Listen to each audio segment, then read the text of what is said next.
നേരത്തെ വിചാരണ കോടതി ശിക്ഷിച്ച എല്ലാ പ്രതികളും അവരെ കുറ്റക്കാരാണെന്നും അവരുടെ ശിക്ഷയും ശരിവെച്ചു.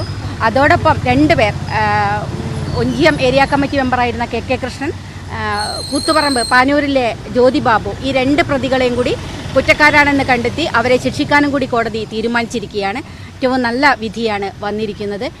അഭിപ്രായം പറഞ്ഞതിനാണ് ചന്ദ്രശേഖരനെ പാർട്ടി ആലോചിച്ച് വെട്ടിക്കൊന്നത്. അത് ശരിയാണെന്നാണ് കോടതി ഇപ്പോൾ പറഞ്ഞിരിക്കുന്നത്. വളരെ നല്ല വാദങ്ങൾ, 5 മാസം നീണ്ടുനിന്ന വാദമാണ് ഹൈക്കോടതിയിൽ നടന്നത്.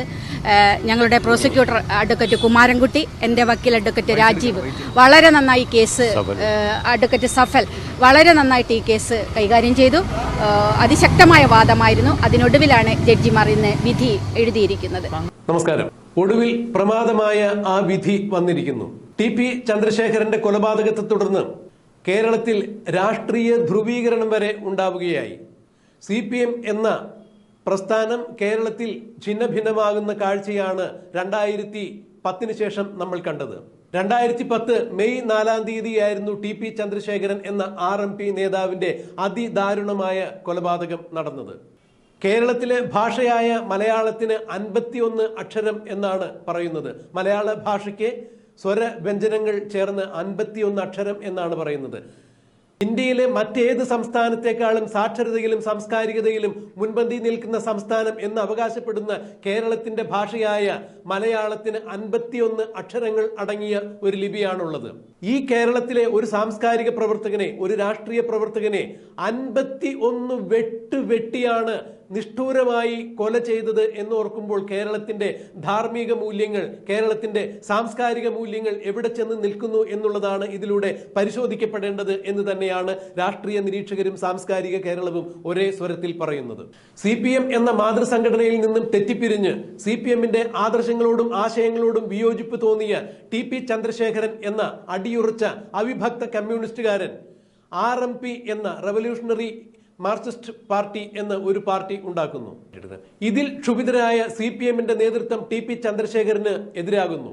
കേരളത്തിൽ എക്കാലത്തും ചുവപ്പിന്റെ കോട്ട എന്നറിയപ്പെട്ടിരുന്ന ഒഞ്ചിയത്ത് മറ്റൊരു പ്രസ്ഥാനം വളർന്നു വരുന്നത് ഒരു കാരണവശാലും സഹിക്കാൻ സാധിക്കില്ല എന്ന് തന്നെയായിരുന്നു ഇതിലൂടെ ഇവർ വ്യക്തമാക്കിയത്. ടി പി ചന്ദ്രശേഖരൻ എന്ന രാഷ്ട്രീയ നേതാവിനോട് അത്രത്തോളം അസഹിഷ്ണുതാ മനോഭാവത്തോടുകൂടി, വൈരനിരാധന ബുദ്ധിയോടുകൂടി രാഷ്ട്രീയ എതിരാളികളെ കൊന്നു തള്ളുന്ന കാബാലിക രാഷ്ട്രീയത്തിന്റെ ചിന്ത തന്നെയാണ്, അല്ലെങ്കിൽ കാബാലിക രാഷ്ട്രീയത്തിന്റെ ക്രൂരമായ മുഖം തന്നെയാണ് ടി പി ചന്ദ്രശേഖരൻ വധത്തിലൂടെ അന്ന് കേരളം കണ്ടറിഞ്ഞത്. 2010 മെയ് 4-ാം തീയതി നടന്ന ആ സംഭവത്തിൽ നിന്ന് കേരളം ഇനിയും മുക്തരായിട്ടില്ല എന്ന് പറയുന്നതാവും കൂടുതൽ ശരി. ആരൊക്കെയാണോ ടി പി ചന്ദ്രശേഖരനെ കൊല്ലുവാൻ വേണ്ടി കൂട്ടുനിന്നത്, ആരൊക്കെയാണോ ഈ പദ്ധതി ആവിഷ്കരിച്ചത്, അതിൽ പലരും പ്രതിസ്ഥാനത്ത് എത്തിയിട്ടുണ്ട്, പലരെയും ഹൈക്കോടതി ശിക്ഷിച്ചിട്ടുണ്ട്. എന്നാൽ ഇനിയും വമ്പൻ സ്രാവുകൾ ഇതിന് പുറകിലുണ്ട്. അതായത് നീതിപീഠത്തിന് മുന്നിലെത്താതെ, ഈ കേസിന്റെ നാൾവഴികളിലേക്ക് എത്താതെ, അതിന്റെ ഏഴയലത്ത് പോലും എത്താതെ ഇവരെല്ലാവരും വളരെ സുരക്ഷിതരായി മാറി നിൽക്കുന്നു എന്ന് തന്നെയാണ് ടി പി ചന്ദ്രശേഖരന്റെ ഭാര്യ KK രമ, MLA കൂടിയായ KK രമ ഈ വിധി പ്രസ്താവത്തിന് ശേഷം മാധ്യമങ്ങളോട് പ്രതികരിച്ചത്. അതായത് ടി പി ചന്ദ്രശേഖരനെ കൊല്ലുവാൻ വേണ്ടി ആരാണോ തീരുമാനമെടുത്തത്, ആരാണോ ഇത്തരം തീരുമാനങ്ങൾ ഉത്തരവിലൂടെ നടപ്പാക്കിയത്, അവരിപ്പോഴും നിയമത്തിന് പിന്നിൽ തന്നെ നിൽക്കുന്നു. അവരെ ഒരിക്കലും നീതിപീഠത്തിന് മുന്നിൽ എത്തിക്കാൻ സാധിച്ചിട്ടില്ല എന്നുള്ളൊരു സങ്കടം കൂടി KK രമ മാധ്യമങ്ങൾക്ക് മുന്നിൽ പങ്കുവയ്ക്കുകയുണ്ടായി. അതായത് CPMന്റെ സമുന്നതരായ പലരും ഇതിൽ പങ്കെടുത്തിട്ടുണ്ട്. അവരെല്ലാവരും കൂടി ചേർന്നാണ് ഇത് നടത്തിയിരിക്കുന്നത്. പക്ഷേ ഏതാനും ചില ആളുകളെ മാത്രമേ നിയമത്തിന് മുന്നിൽ കൊണ്ടുവരാൻ സാധിച്ചിട്ടുള്ളൂ. ചില തെളിവുകളുടെ അഭാവത്തിലാണ് ഇതിൽ സമുന്നതരായ പലരും ഇപ്പോഴും നിരപരാധികൾ എന്നുള്ള വ്യാജേന പുറത്തു നടക്കുന്നത് എന്നാണ് KK രമ കൂട്ടിച്ചേർത്തത്.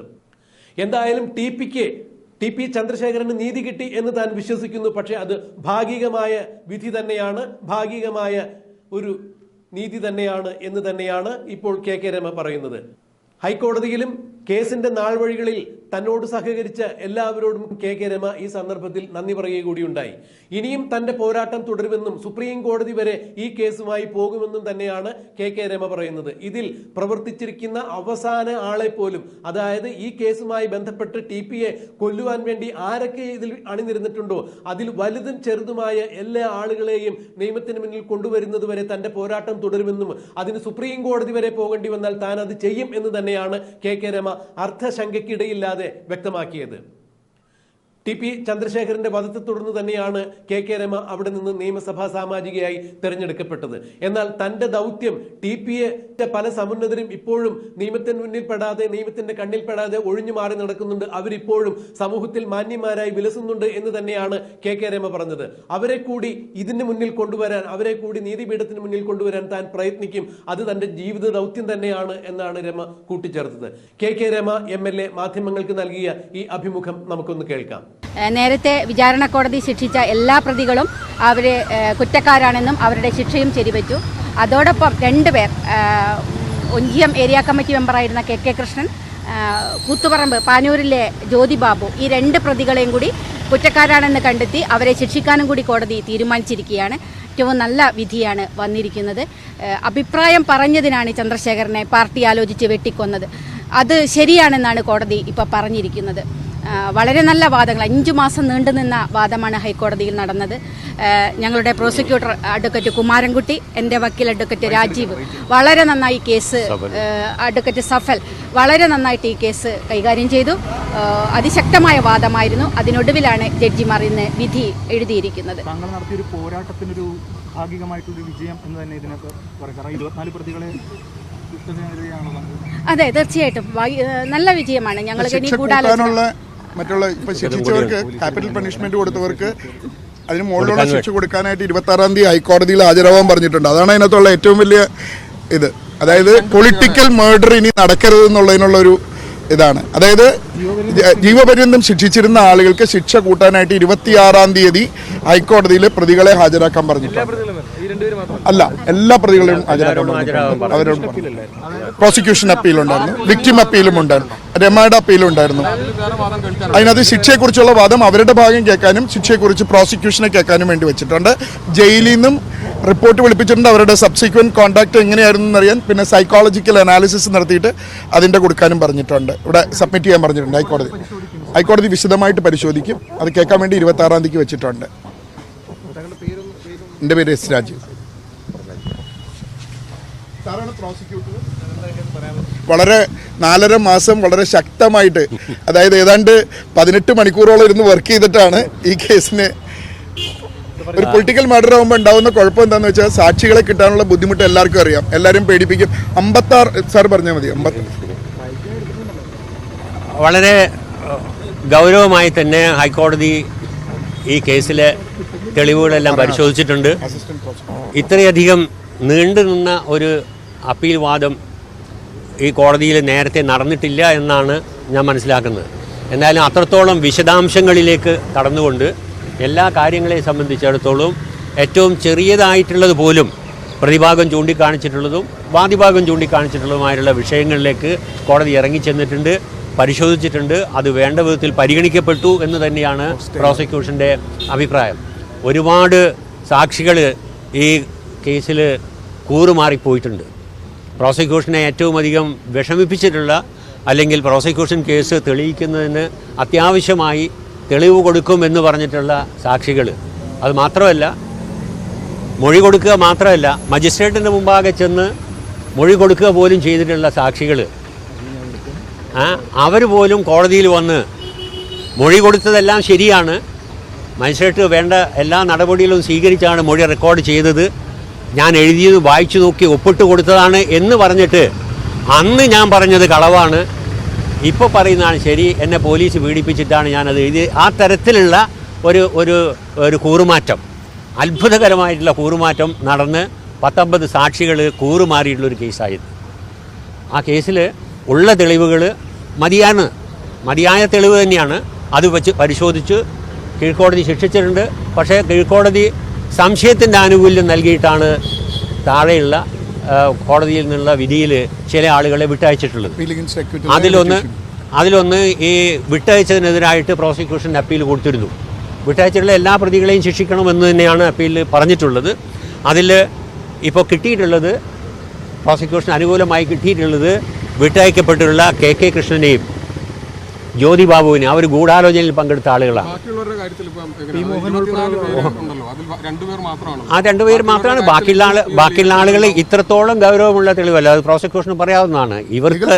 ഇവർക്കെതിരായിട്ടുള്ള തെളിവിന്റെ അത്രയും കാഠിന്യമുള്ളതല്ല. എന്നാൽ പോലും അതിൻ്റെ പിന്നെ അവരെയും കുറ്റക്കാരാണെന്ന് കാണേണ്ടതാണെന്ന് തന്നെയാണ് ഇപ്പോഴും പ്രോസിക്യൂട്ടറിന്റെ അഭിപ്രായം. അത് മാത്രമല്ല ഞങ്ങൾ ഇനിയും ഈ പി മോഹൻ ഉൾപ്പെടെയുള്ള ആളുകളുടെ ഗൂഢാലോചന മുകളിലേക്കുള്ള ഗൂഢാലോചനയെ സംബന്ധിച്ച് ഞങ്ങൾ ഇനിയും കേസ് അതിലെ പ്രധാനപ്പെട്ട ഒരു കോടതിയുടെ ഇത് നടന്നുകൊണ്ടേയിരിക്കും. വക്കീല് പറയും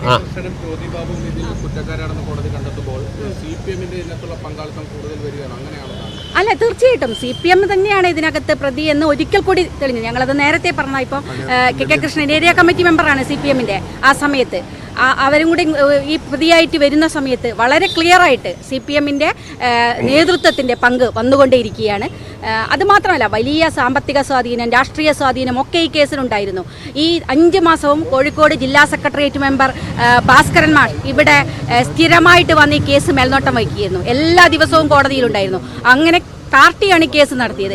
ഈ കൊലയാളികൾക്ക് വേണ്ടിയുള്ള കേസ് പോലും പാർട്ടിയാണ് ഇപ്പോഴും നടത്തിക്കൊണ്ടിരിക്കുന്നത്. അപ്പോൾ പാർട്ടിയുടെ പങ്ക്, CPMന്റെ പങ്കാണ് ഇത് വളരെ വ്യക്തമായിട്ട് ഇപ്പം കോടതി തെളിയിച്ചിരിക്കുന്നത്.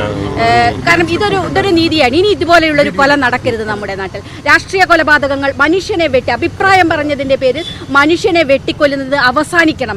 അതിനുകൂടിയുള്ള താക്കീതാണ് ഈ കോടതി വിധി. ഇത് ശക്തമായിട്ടാണ്. കാരണം ഇങ്ങനെ വിധി ഉണ്ടാവണം, ഇങ്ങനെ നീതി നടപ്പാക്കപ്പെടണം നമ്മുടെ നാട്ടിൽ. അത് കോടതി അത് കണ്ടു എന്നുള്ളത് ബഹുമാനപ്പെട്ട ആ കോടതിയോട് തീർച്ചയായിട്ടും ആദരവുണ്ട്.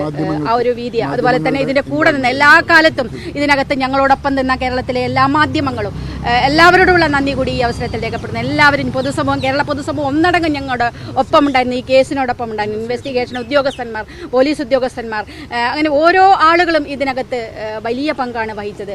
കാരണം അതൊക്കെ ഒരു നീതി ജയിക്കണം, സത്യം ജയിക്കണം എന്നതാണ്. നമ്മുടെ നാട്ടിൽ ഇനി ഇത് ആവർത്തിക്കപ്പെടരുത് എന്നതാണ്. അതിനു വേണ്ടിയിട്ടാണ് ഇത് നിന്നത്. അപ്പോൾ എല്ലാ മാധ്യമങ്ങളോടും എല്ലാവരോടും ഉള്ള നന്ദി കൂടി ഈ അവസരത്തിൽ